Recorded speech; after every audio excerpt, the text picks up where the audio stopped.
On March 10, 2016, David and I received the news that no parent wants to hear. Our son, Jacob, was diagnosed with leukemia. And that night, I remember dropping to my knees and crying out to God, "What does this mean? What are you trying to teach us?" Initially, his prognosis was good. The doctors had given Jacob a 96% chance of recovery, but by day 19, his odds had dropped to 4%. And by day 25, he had been rushed to the ICU 4 times.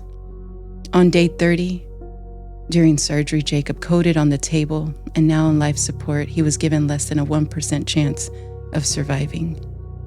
Our prayers became desperate, filled with fear, as if God had turned away from us.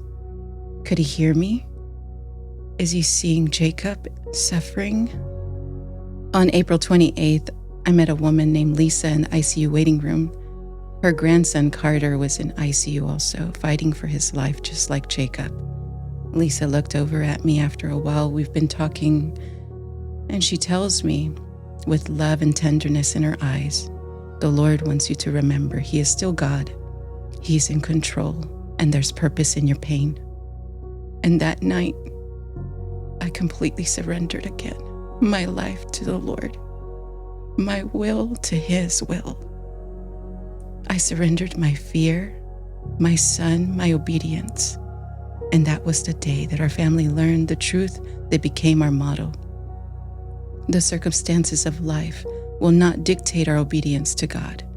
God will dictate our circumstances. After many days in the hospital, Jacob took a sudden turn for the worse. He began to lose blood, and his hospital room filled with chaos. Doctors told us that Jacob had 2 hours left to live.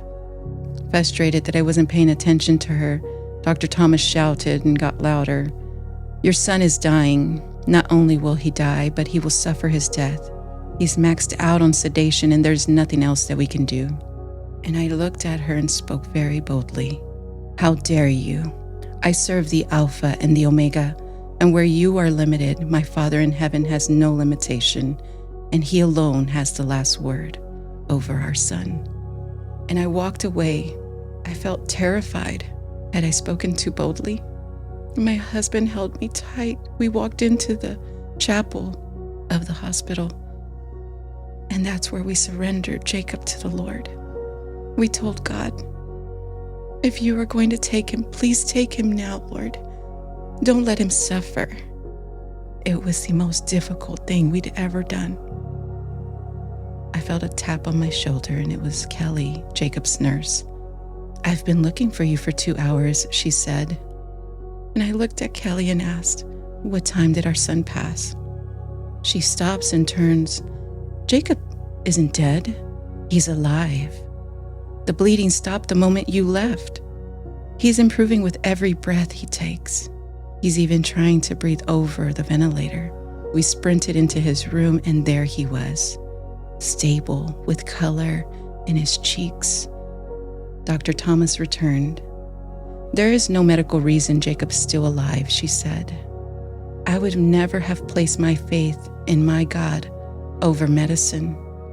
But because you placed your faith in the Alpha and the Omega, and He answered you, I need to know Him." And she held out a book. It was a Bible. "Is this the right one?" she asked. Dr. Thomas, no longer a Muslim, received salvation, and she was the first of 27 people that came to know Jesus through Jacob's journey. Because of his cancer, doctors told us that he'd never walk, he would never run, his bones wouldn't grow and his hair wouldn't grow, that he would never live independently. But God has the final word. Many years later, in 2021, Jacob even grew 17 inches. He started running, he tried out for football, he even became a licensed driver. And in 2023, he graduated at the top 30 of his class. Jacob didn't just survive, he is thriving. And we know that not every story is like Jacob's, but God, the God that we serve, is still moving. He is still speaking, He is still working miracles. There is purpose in your pain. Don't be afraid. Pray bold, extraordinary prayers. The Alpha and the Omega still has the last word.